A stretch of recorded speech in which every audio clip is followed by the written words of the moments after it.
Welcome to episode 134 of Lucretius Today. This is a podcast dedicated to the poet Lucretius, who wrote On the Nature of Things, the only complete presentation of Epicurean philosophy left to us from the ancient world. I'm your host Cassius, and together with our panelists from the EpicureanFriends.com forum, we'll walk you through the ancient Epicurean texts, and we'll discuss how Epicurean philosophy can apply to you today. We encourage you to study Epicurus for yourself, and we suggest the best place to start is the book Epicurus and His Philosophy by Canadian professor Norman DeWitt. If you find the Epicurean worldview attractive, we invite you to join us in the study of Epicurus at EpicureanFriends.com, where you'll find a discussion thread for each of our podcast episodes and many other topics. Today we begin our discussion of Epicurus' letter to Menoeceus. Now let's join Kalosyni reading today's text. Let no one, when young, delay to study philosophy, nor when he is old grow weary of his study. For no one can come too early or too late to secure the health of his soul. The man who says that the age for philosophy has either not yet come or has gone by is like the man who says that the age for happiness is not yet come to him or has passed away. Wherefore, both when young and old, a man must study philosophy, that as he grows old he may be young in blessings through the grateful recollection of what has been, and that in youth he may be old as well, since he will know no fear of what is to come. We must then meditate on the things that make our happiness, seeing that when that is with us we have all, but when it is absent we do all to win it. Thank you for reading that, and welcome everybody to the first episode of our coverage of the letter to Menoeceus or Menoeceus or Menoeceus, depending on how you like to say his first name. And for those listening to the podcast in the past, you've heard a new voice there today. That is Kalosyni, who has become a regular participant over at EpicureanFriends.com. And she'll be joining us as we go through the letter to Menoeceus, as well as some of our older people as well. I think will be popping in as we go forward here. Don has said he will join when he can, and we have Charles with us occasionally as well. So we have a good panel to go through the letter that is probably the most significant, well-known, and the one that everyone reads to really get to the heart of what Epicurean ethics are all about. And so what we'll be doing over the next several weeks, now that we've finished the letter to Pythocles, the letter to Herodotus, and we finished Lucretius's On the Nature of Things, we will attempt to go through this letter about how to live in a very deliberate and careful fashion, and try to bring you some insights as to how the material that we've covered in the past is going to illuminate what we're discussing here. I think what all of us find is that the letter to Menoeceus is what people come to maybe to start with when they go to read about what Epicurus had to say. And often they have not read the background material. Often they don't stay with it after they read the letter. They just simply read this in a way that's sort of out of context. And I think if you have the context from the background, you get a lot more out of the letter than you would otherwise. And so we'll try to provide you that context and bring some commentary and our own thoughts about what some of these passages mean. And so today we're starting with section 122. Kalosyni has just read the Bailey edition, but we'll be comparing Hicks and other editions as well as we go forward here. So we've picked a relatively short section because this is all so dense, but we have a couple of major points here to discuss today, such as the importance of studying philosophy, the relative way that a young or an old person would study philosophy and how to approach these issues. And then the last sentence of the passage brings us back to our focus of Epicurean ethics, that we are attempting to pursue happiness here. And we have a lot of detail and subtlety to bring out when we discuss the goal of happiness. So with that as background and where we are and where we're going, welcome to the panel. And who would like to begin on the issue of letting no one who is young delay to study philosophy? Yeah, I would like to start on one remark. It seems right at the start, Bailey omits a greeting and Hicks as well.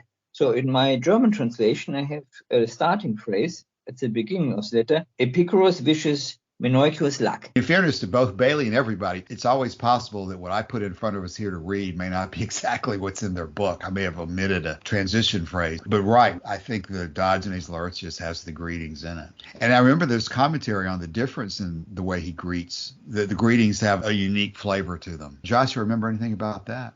Yeah, certainly. In the case of the letter to Menoeceus here, the greeting is rather terse. All it says is Epicurus to Menoeceus, joyful greetings. Whereas I think it was in the case of the letter to Pythocles that we just got finished with, the greeting there included this other person, and it was talking about how, now that I'm finished with all the rest of my writings, I can attend to this letter. And so it was much more familiar. It was much more friendly. I don't think that's necessarily a flaw in this letter. But in the letter to Pythocles, you get that interesting insight into kind of the nature of the school and the fact that the letter to Pythocles, at least, was something that was requested. Somebody had sent a letter to Epicurus asking that he write something on this subject. And so it was quite protracted.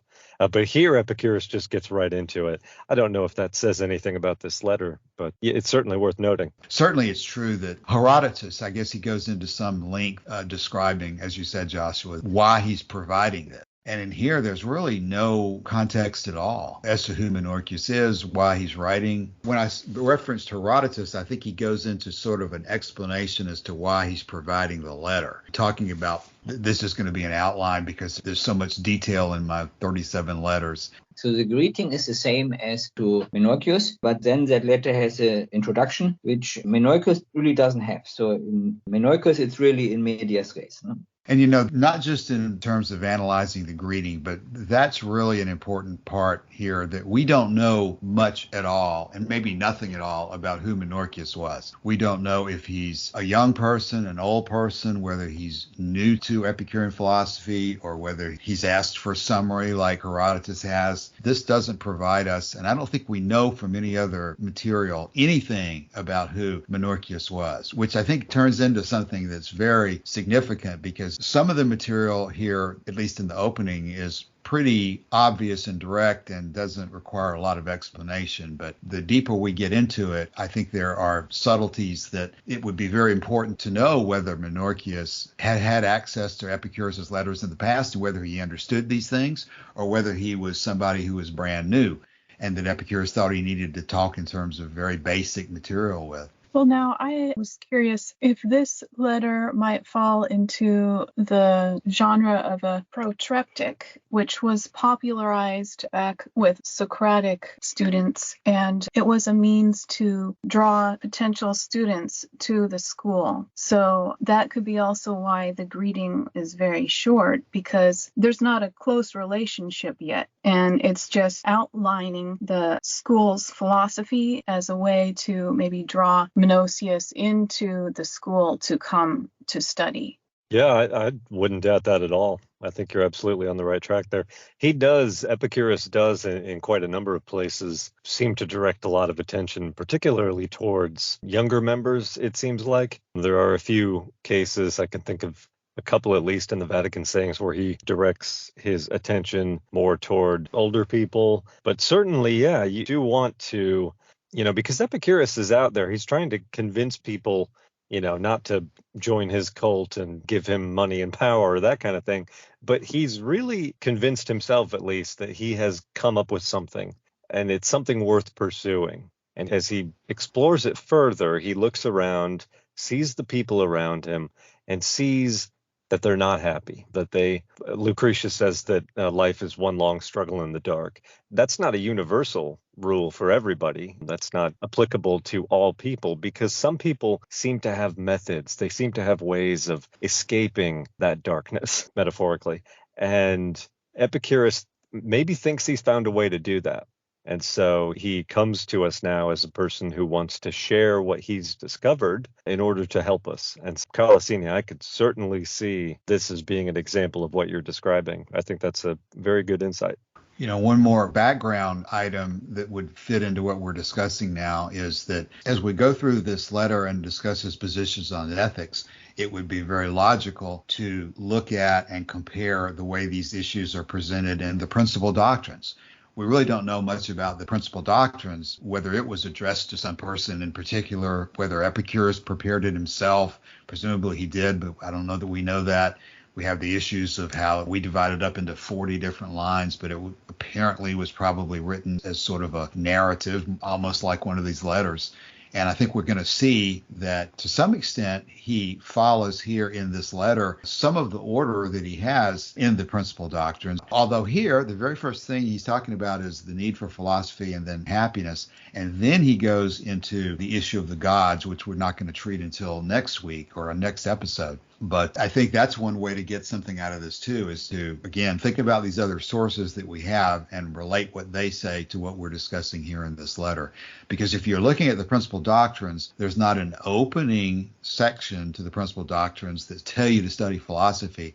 And there's really also not in the principal doctrines, even in the beginning, an explicit statement that happiness is the thing that you're after. The principal doctrines 3 and 4 are talking about pleasure and pain, but so I don't think it uses the word happiness, and it's interesting to correlate those two things. So now that you've mentioned the word happiness, I kind of have to go into something here. The word happiness that we're seeing in translation, as Don will point out, is just simply a translation of the Greek word eudaimonia. And this word eudaimonia is a word that carries quite a lot of baggage. So let me give you what I think describes what Epicurus is talking about when he's talking about eudaimonia. And I'm just going to pull this directly from the Torquatus material that we've already discussed. And this comes from section or paragraph 12 in the Torquatus material. And he says, "Let us imagine a man living in the continuous enjoyment of numerous and vivid pleasures, alike of body and of mind, undisturbed either by the presence or by the prospect of pain. What possible state of existence could we describe as being more excellent or more desirable? One so situated must possess, in the first place, a strength of mind that is proof against all fear of death or of pain. He will know that death means complete unconsciousness, and that pain is generally light if long and short if strong, so that its intensity is compensated by brief duration and its continuance by diminishing severity. Let such a man, moreover, have no dread of any supernatural power. Let him never suffer the pleasures of the past to fade away, but constantly renew their enjoyment in recollection, and his lot will be one which will not admit of further improvement." That's kind of my opinion that I'm giving you here, but I'm pulling it from the Torquatus material on what we're talking about when we talk about eudaimonia. If you go to the Wikipedia page for eudaimonia, you'll see in the little box at the top that there's about 7 or 8 different Greek philosophers who have their own view on it. But that's what I'm going to put forward as being maybe a kind of description of the Epicurean view. Yeah, and the way you're approaching that, Joshua, that probably ought to be the focus of our discussion today, is that, okay, here in the very beginning of this letter, he's telling us something that when it is absent, we do all to win it. As Bailey says, or as Hicks says, if that be present, we have everything. And if that be absent, all our actions are directed towards attaining it. And so what we're going to get into as the letter goes forward and near the end is there's a lot of discussion of words that we throw out that are ataraxia, absence of disturbance, aponia, absence of pain. And of course, we translate that in all sorts of different ways in English with tranquility or calmness or whatever. But here in the very beginning of the letter, the very first passage, he's telling us that what it is that we do everything to go after is happiness, or eudaimonia, which all these words have many different shades of meanings. But I think it's very important to note that when we start the letter, it's eudaimonia that he's after, not necessarily tranquility, not necessarily some type of pleasure. When we get into all of our discussions about kinetic, katastematic, calmness, tranquility, peace of mind, absence of pain, all these different things that we talk about that are very important because they give some subtlety to what he's discussing. When he puts it out there at the very beginning of the letter, it's this eudaimonia, which most people translate as happiness. That is the definition of what he's saying is the target. I think that's pretty important to emphasize. And it's a target, Cassius, that is pegged to pleasure in the way that, paper currency used to be pegged to the gold standard. It is no longer. But So when we're talking about eudaimonia, like you say, there's shades of meaning. It's quite a complex topic. You could probably take an entire year-long college course just on the word eudaimonia. I'm sure that exists somewhere. But what we're talking about here, I think that the shorthand is a life that is some combination of the fullness of pleasure with no fear and with no pain. That's the ideal state, which may or may not be attainable. Well, now I have a question here, because as you're saying that, you're coming from the big picture understanding of Epicureanism. But with this paragraph, I'm wondering, when it comes to eudaimonia, there's not any explanation around it. And so it's kind of assuming that everyone knows what that is. And could it be possible that it's just a much more simpler thing, almost like a feeling, like an emotion? Everybody knows what happiness is, that it's a feeling. So I'm not so sure. To me, when I read it, it doesn't necessarily point to the whole philosophy of including pleasure, but more of just an overall very simple thing that everyone was able to grasp or assume that it means something the same for everyone. I certainly see your point there, Kalosyni. And certainly somebody who was educated in philosophy in the ancient world, when they started reading this, they would have had a very similar understanding going into it, not with the word happiness, but with the word eudaimonia. They would have understood eudaimonia in the context of a word that was used in philosophy to describe a state like the state that we think of when we think of happiness. I guess I quibble just slightly. You've said that it's a feeling. Epicurus elsewhere says the feelings are two, pleasure and pain. But I think what you're articulating is an interesting point, that the way someone's going to come into this letter and encounter that word is going to color their experience. Now, what he says here is, we must then meditate on the things that make our happiness, seeing that when that is with us, we have all, but when it is absent, we do all to win it. So my assumption here, it's been a while since I've read this letter, my assumption is that the things that make our happiness is precisely the things that we're going to get into here as we go through the letter. That would be my response. And Joshua, what I would add to that, this goes back to what we've been discussing already.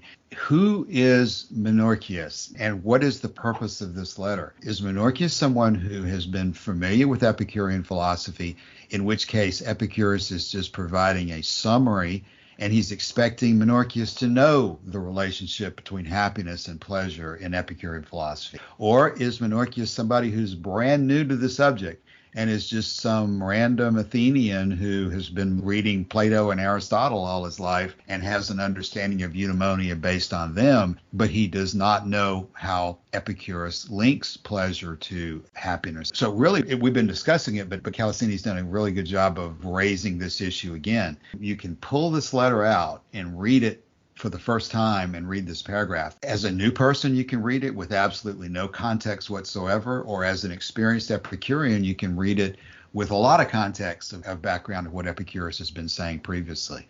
And the analogy that I run into in my personal life in terms of law is that you're supposed to take into account all of the context that you can find in understanding something, and that it's a major error to take things out of context and not incorporate everything else that you should know about Epicurus.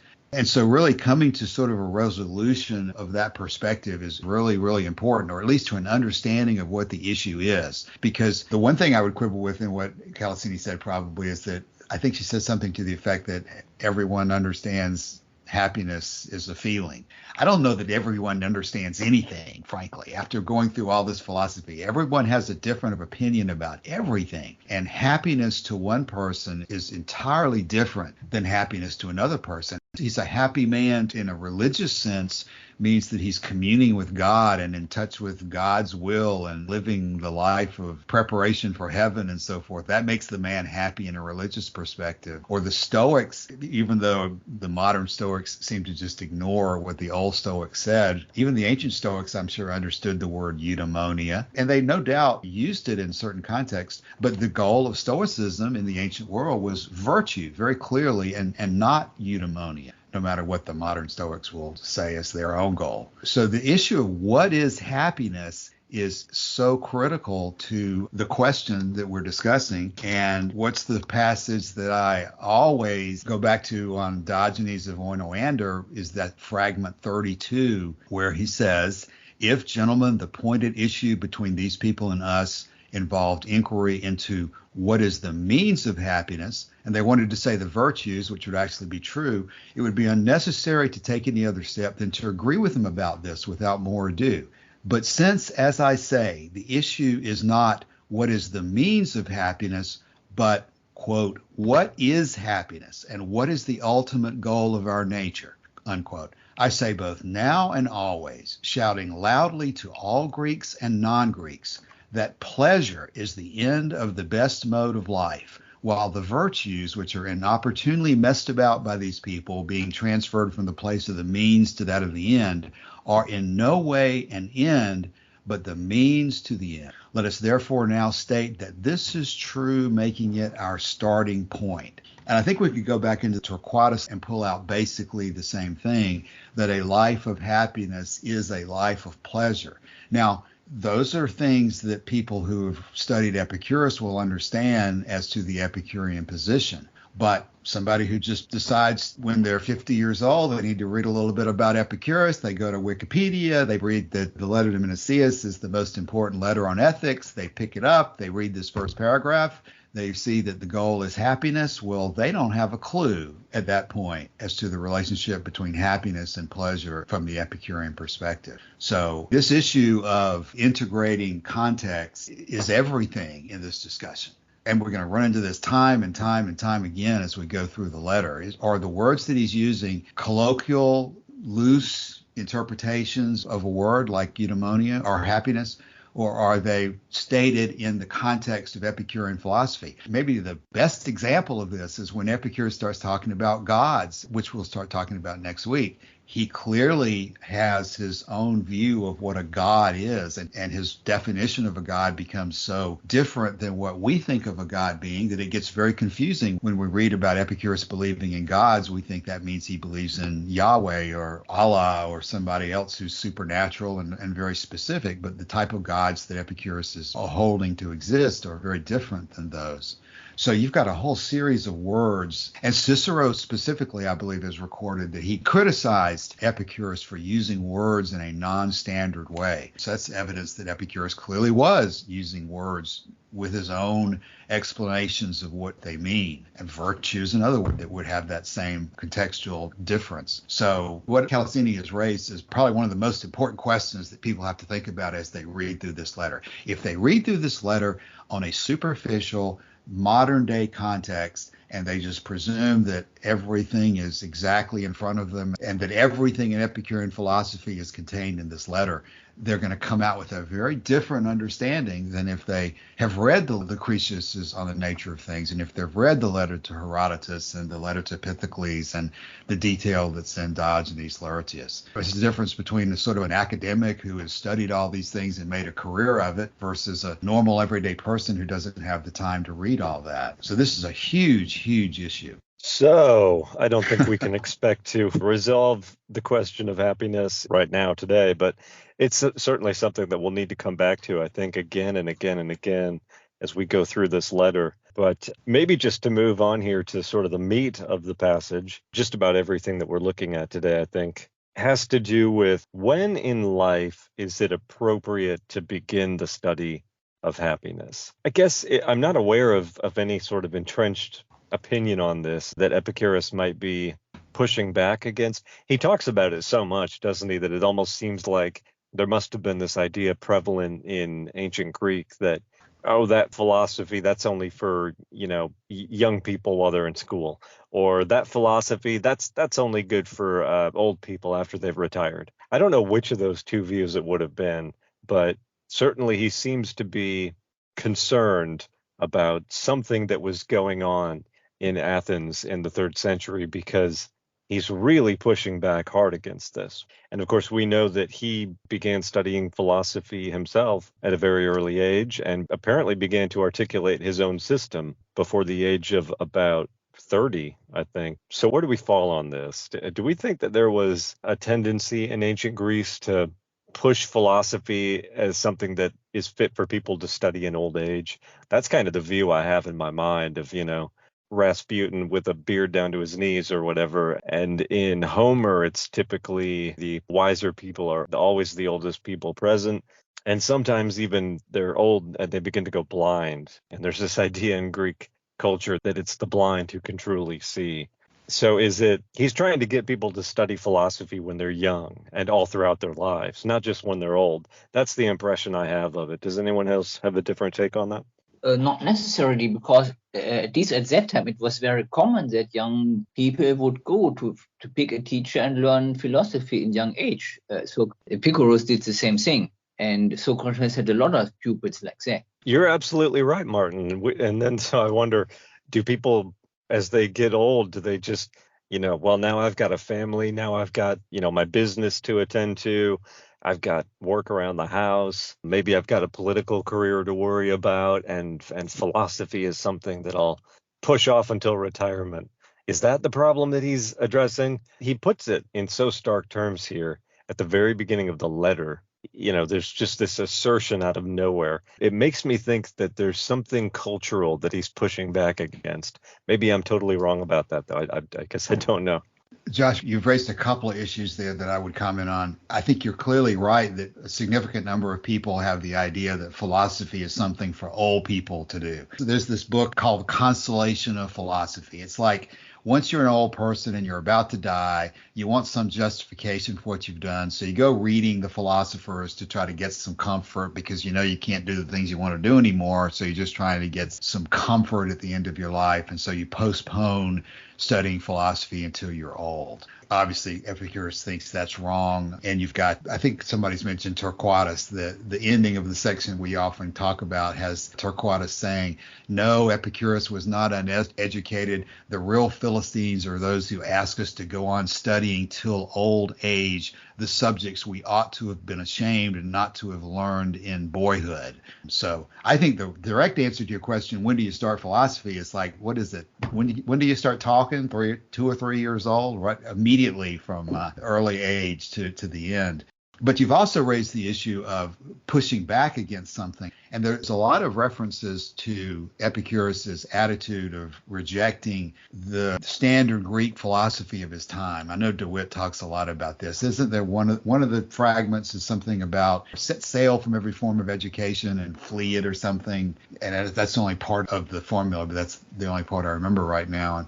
And then there's the one about, I congratulate you on learning philosophy, not for Greece, but for something else, but for your own benefit or something like that. And there's a lot that you can construct about Epicurus's rejection of I guess the way it's summarized often is that the common Greek education of his time was oriented towards raising a good citizen soldier to support the state, which is that reference probably to learning philosophy for Greece. And what Epicurus was doing was attempting to teach people how to live happy lives, which is a very different approach and very different series of skills that you need to live happily versus to be a good citizen soldier. So he says, wherefore both when young and old, a man must study philosophy, that as he grows old, he may be young in blessings through the grateful recollection of what has been, and in youth he may be old as well, since he will know no fear of what is to come. As I read that, one of those things that jumps out at me there, the grateful recollection of what has been, being memory of past happiness,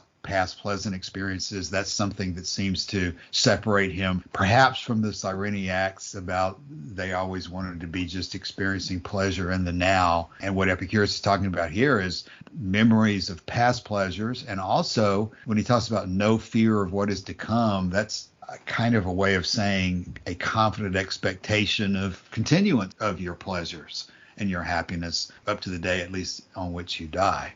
But the philosophy is being used to buttress and support and convince you and to let you understand that you're responsible for your happiness, not only through just rotating from one banquet to another, but to use your mind to understand mental pleasures and to offset problems that you may have. And the point really here is you're responsible for your happiness. You can't do it without mentally being on top of the things that are happening to you. And you cannot do it successfully, even do that, without a philosophy that gives you an understanding of the best way to do it and the understanding that you can be successful in it, that you're not controlled by supernatural gods and you're not destined to terrible things by fate, that you have the ability to use philosophy to pursue a happy life. Time for somebody else. I'm pausing in case Kalosyni or Martin have anything to say. While they're thinking, let me just say that I totally agree with the angle that you're taking on this. It's very clear that Epicurus is talking to everyone. He wants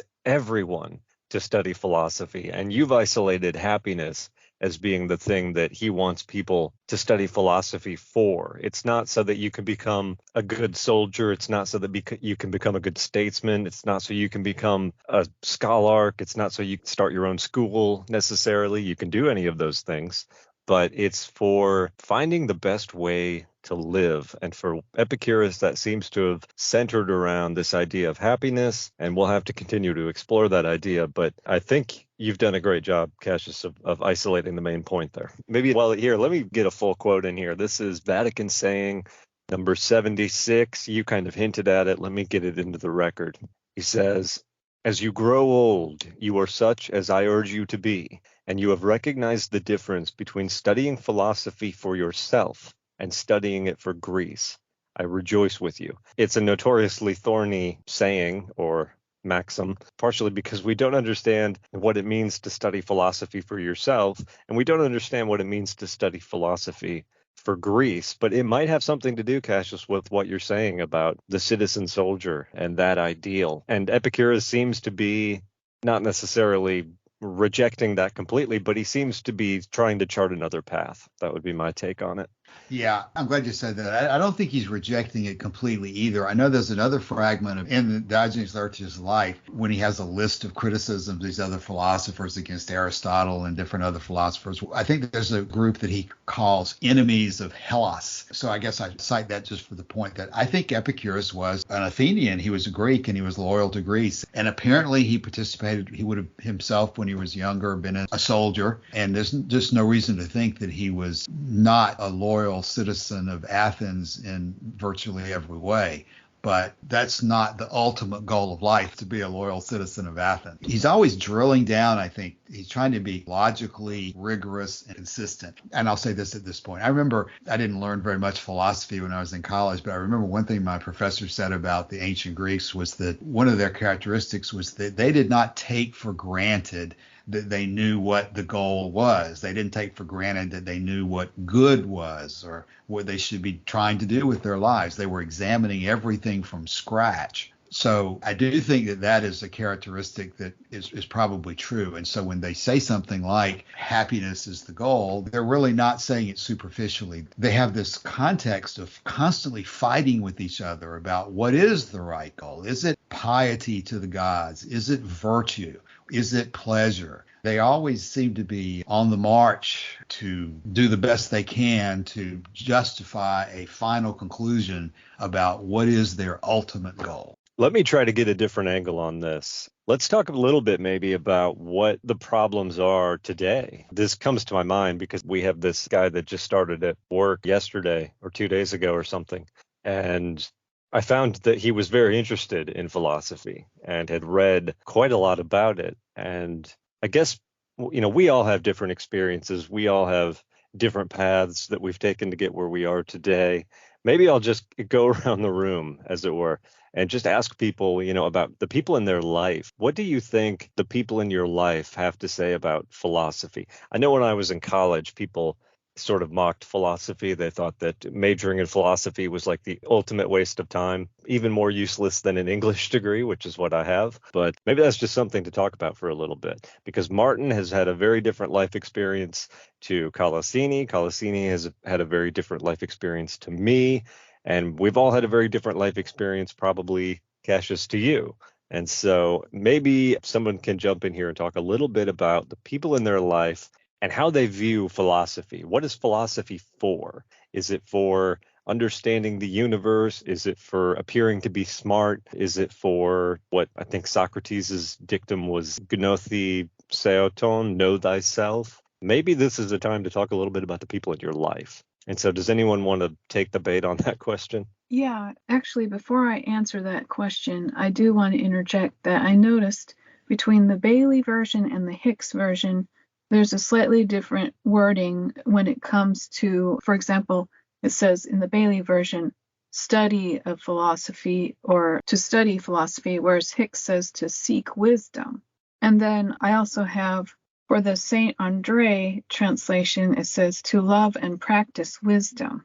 So as far as the word philosophy, it has sort of a stuffy meaning to me, like some kind of old and dusty thing that's related to history and just sounds sort of oppressive to me. But then when I hear the word wisdom, like for the Hicks version where it says to seek wisdom, then that has more meaning to me. And then also with the Saint Andre, to love and practice wisdom.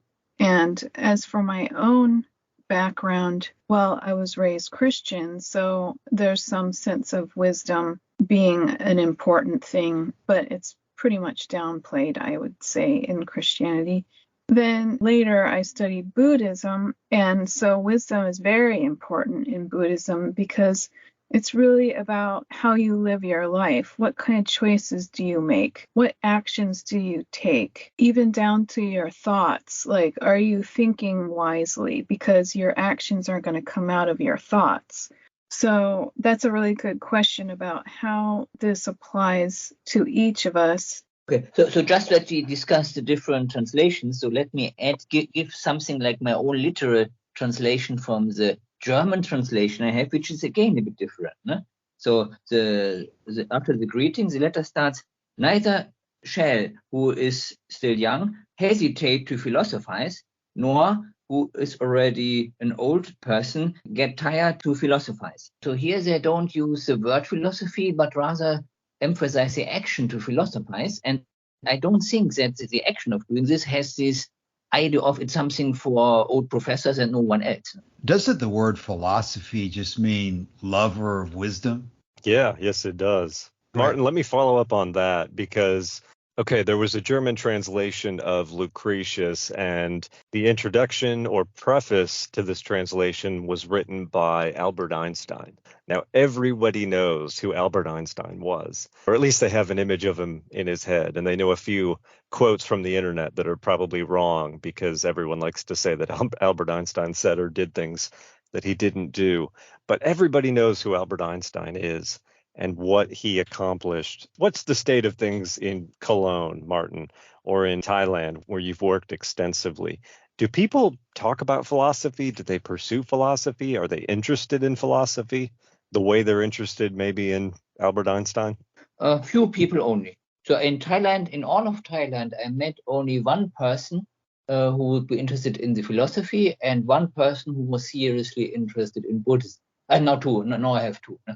So only even a few people only who are really fully into Buddhism in the way that they really go into the depth, study it like philosophy. Whereas the vast majority of people I know, they are Buddhists who go every few days to the temple because someone died and they will attend some funeral rite. But that's about it. There is no other, not much else about Buddhism there. No? And of course, it's a lot of political abuse to have this Buddhism installed as a way the state should be, plus a monarchy, so that the rich can exploit the poor, and it keeps going like that. That's a good point. And of course, in Germany's got this wonderful, rich history of philosophy. Does the man on the street in Germany, does he philosophize? Is that something you see people doing or encounter people doing? No, not at all. I think the problem there is that most of this famous German philosophy is just pomp. So I mean, it's basically Hegel there, which has been bloated up. So it's a big ball of nothing. And I think it's completely normal that people do not care about philosophy when they think of Hegel. Actually, as growing up, I was very interested in philosophy. Then I read Hegel on my own without guidance, and I thought, philosophy is bullshit. I'm not going into this. No? So, and only by trying later on here and there again, and especially then later on, after the philosophy of science caught my interest, I gradually got again into philosophy. So this very famous branch of German philosophy is just nonsense and counterproductive. That's a good point. So I kind of have the same experience, but of course I'm also a citizen of the internet in a sense. And what we have talked a little bit about on the podcast is this renaissance of Stoicism on the internet, particularly if I can stereotype people a little bit here, particularly among younger, formerly Christian men. That's my experience with Stoicism. And it's funny because, of course, when Christians hear about the rising or the fall in religious rates, they say that, well, if you believe in nothing, then everything is permitted. And it turns out, no, America's youth is is flocking to Stoicism so they can learn about virtue without the God bit involved. But I very, very rarely, in fact, almost never do I encounter people who think that philosophy is a way to learn about themselves and to learn about human happiness and how we should pursue it. And the only way that I see people in my life even approaching the idea of philosophy is through what we might call self-help books. And that's about it. And even then, that's a very, very short list of people I know. But in America, there's also this thing that, at least when you read about it, apparently Stoicism is pushed by the Silicon Valley entrepreneurs, at least several of them. I couldn't give names, but they show off as Stoics. No? Yeah, no, you're absolutely right. Let me comment on that. Yes, that's a big point, and it really irritates these people who are pursuing Stoicism. There are some on the internet who follow the history and get back into the original meaning of Stoicism as the pursuit of virtue. What I observe, a lot of these people, this is the example I think we've already used in this podcast about the Stoics think that they also are pursuing happiness. They understand that there's a virtue involved in Stoicism that they have to come to grips with. But that's what we see so many people come into the Epicurean discussions from who've been in Stoicism in the past, is that these modern people are attracted to Stoicism because it's promoted that Stoicism has these rules of thinking and these techniques for overcoming adversity. And that's going to lead them to a state of happiness in a way that, as Kalosyni was mentioning, everybody has a sort of an underlying view of what they think happiness is. Most of these people who are reading in Stoicism think that, oh, this is just a set of techniques for becoming happy. And it's not. It was not intended that way. It was not set up that way. It was, at the very least, pseudo-religious point of view of coming into tune with the divine creators of the universe, and that the divine creators of the universe have set up this thing called virtue. And that's what Stoicism is all about. Joshua is right. I do think that if you were to look around and try to categorize what are the up-and-coming, interesting philosophies to younger people, who is the Canadian guy I'm trying to think of? Jordan Peterson. Jordan Peterson. No further description of him is probably needed for most of our American audience anyway. But there are people like him who are associated with a vaguely Stoic point of view. And it's just infuriating to me. And it kind of goes back with what Cicero used to complain about the Epicureans, that you can't talk about Epicurean philosophy in the Senate or in the camp, because it's just not a manly thing to do, to talk about pleasure. And that's sort of a subtext of so much that we talk about. But I just think that's absolutely not true. And that if these younger people, these younger men you're talking about, Joshua, if they want to be fighters, they need to go back and look at the examples of Cassius, Longinus, and the different Epicureans, and even Brutus himself in the Roman Civil War. Brutus was not a Stoic. He was much more of a Platonist than he was a Stoic, and there's a lot of good material about that. The point of it is in terms of being an active person in life. If these younger people are looking for a philosophy of being an active, strong, creative, thoughtful, and focused person, it's Epicurus who set up the system from the very beginning, aligning the different observations about science and epistemology and physics, and coming up with the logical conclusions about what does engagement with the world really lead to. Engagement with the world leads to the philosophy of Epicurus by understanding the nature of the world and not going off into these fantasies of religion, suppression of emotion that the Stoics are into. The point being that it is very frustrating to think about how Stoicism is popular, but what we see in discussing Epicurus on the internet is once people today dig into Stoicism, find out that the roots of it are not to pursue happiness and to pursue a life of fulfillment in that way. They often, and hopefully will continue to, come over and start reading Epicurus, and they find that Epicurus is much more what they thought they're looking for in the first place, instead of being slandered as the word hedonism is one that carries so much baggage to it. And that's not what Epicurus is about. I think we got discussing that because we were not necessarily discussing happiness at that point. We were discussing the word philosophy and what the word philosophy means, because it's not clear to people really what philosophy is in the first place. I mean, we talk about Epicurean philosophy as the unifying thing about what we're doing, but the philosophy, like Kalosyni has said, is a stuffy old person's term that younger people don't understand to be something that they need themselves. And explaining to people what philosophy is and the need for it is also one of the first threshold problems that we face, because it is basically a matter of loving wisdom, which just simply means pursuing the truth. I was just going to add something here at the end. I've been sort of doing a close reading of Romeo and Juliet, trying to tease out some of its Epicurean influences, and I think it's rife with it. But there's an interesting passage where Mercutio is killed by Tybalt, and Romeo had tried to step between them, and then Tybalt put his sword under Romeo's arm, and that's how he managed to kill Mercutio. And Mercutio dies, Tybalt flees, and then Romeo goes into this soliloquy about how love has unmanned him. And that seems to be so much at the heart of this Stoic Renaissance that we've been talking about. And it was the same in the ancient world, why is it that so many people from other schools will leave those schools for Epicurus, but no Epicureans are found to abandon that school for Stoicism or Peripateticism or anything like that? And the response was, you can make a man into a eunuch, but you can't make a eunuch into a man. And so much of this Renaissance of Stoicism seems to me to be tied up into issues of masculinity, and Epicureanism, to these people at least, doesn't seem to come out favorably in that view. But it'd be a shame to put off your own happiness in order to put on a good show, or I don't know. It seems deeply unfulfilling to me. But these people, Joshua, have bought into the idea that there's a necessary conflict between emotion and logic or reason or strength or virtue. They think that emotion, pleasure, feeling is inferior to reason, to logic, to just communing with God, to virtue in the abstract. They think that pleasure and feeling are lowly things to be avoided. And not only to be avoided, the Stoics are not just neutral towards happiness. They think that pleasure and happiness are distractions from the goal of being virtuous. So they see pleasure and emotion and feeling as enemies.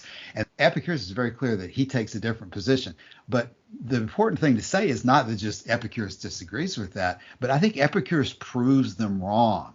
Because when you think about it, why do you do anything in life but for the reward of the feeling that you get from it? And these Stoics, you can stack up any of these guys that you want to in terms of their goals. If they want to say that love of country is what they want to do, well, then they're doing what they're doing because of the feeling of love of country that they get from what they're doing. Nobody in his right mind does anything because it's painful. They do it, as Torquatus talks in that narrative, they do it because it brings a reward in terms of feeling of satisfaction or feeling of accomplishment or feeling of pride or any of the feelings that these people who are looking into Stoicism are pursuing. If they get into Stoicism, they'll realize that the Stoics say it's wrong to pursue those things. They'll say that all of the satisfaction and emotional reward that these people are looking for is explicitly denounced in Stoicism. as an obstruction and as a suppression of the path to virtue. And so it's frustrating. But that's, I think, the goal that we should have, is to understand this. Again, not just because Epicurus said it, and we say that Epicurus is a smart guy, and so by his authority, people should accept it.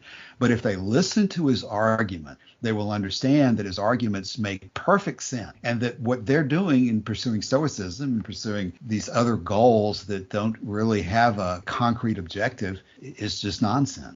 Well, I think we've had an excellent episode today, especially with the contributions from Kalosyni, which have been great today, and I'm sure will be helpful in the future as well. But this has been sort of an introduction into the background of this first passage, 122 from the letter to Menoeceus, however you like to say it.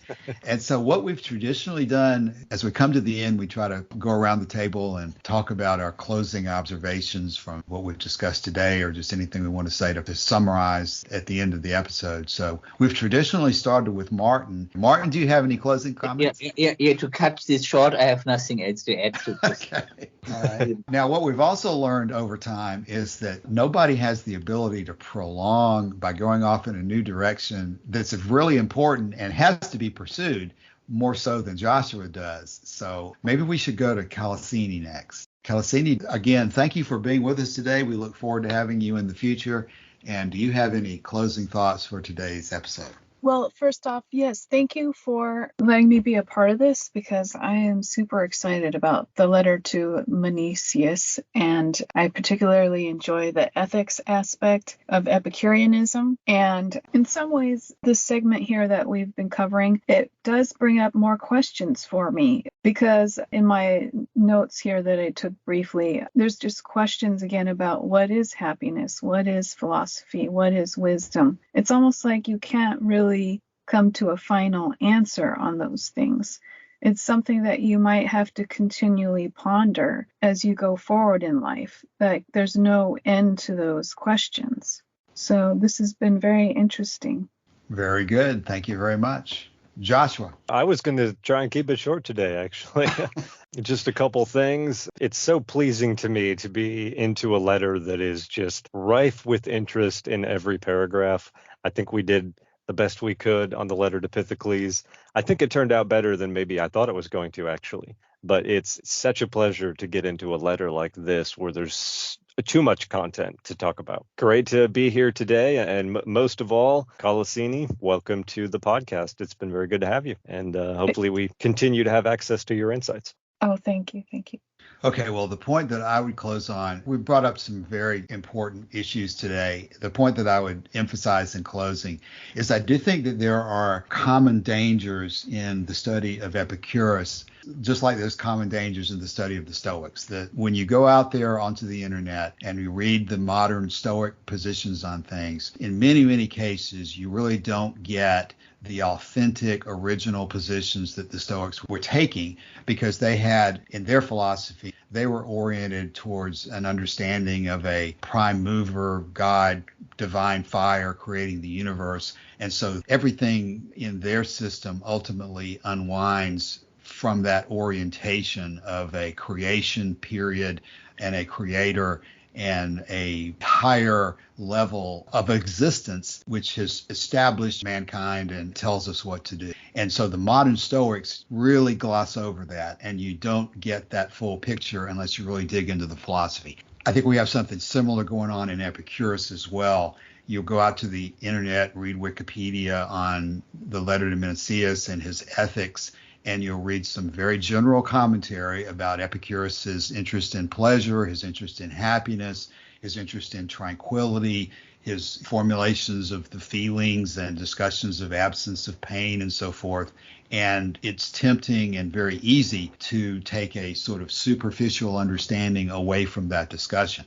And it's really necessary to go back into the full context of what Epicurus was teaching, which we have through Lucretius's On the Nature of Things, which we have through a variety of other sources that are not as well known to most students of Epicurus. And so, just as Kalosyni has said, you have to think carefully about what philosophy means. You have to think carefully about what wisdom means. You have to think carefully about what happiness means, eudaimonia. All of these key terms. When you start reading about ataraxia and aponia, you've got to translate these things into your own language and make them your own, so to speak, in terms of understanding exactly what they mean.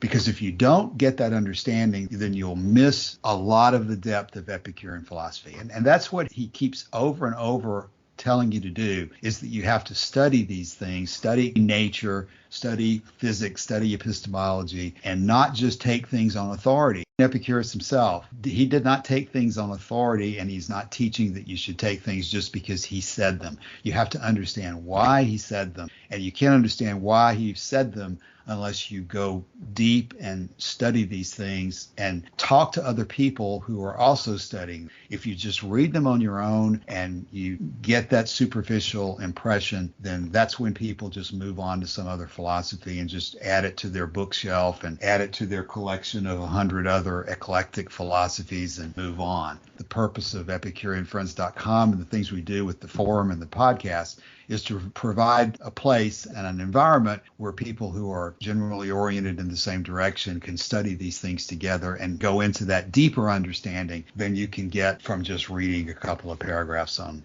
Wikipedia. So, okay, I think that's probably a good place to stop for today. So thanks to everybody for listening. We invite you to come by the forum where we have threads on this episode and every episode to discuss these things during the week. And we will be back in another week. So with that, let's close for the day. Thanks, everybody, and we'll come back next week. Talk to you soon.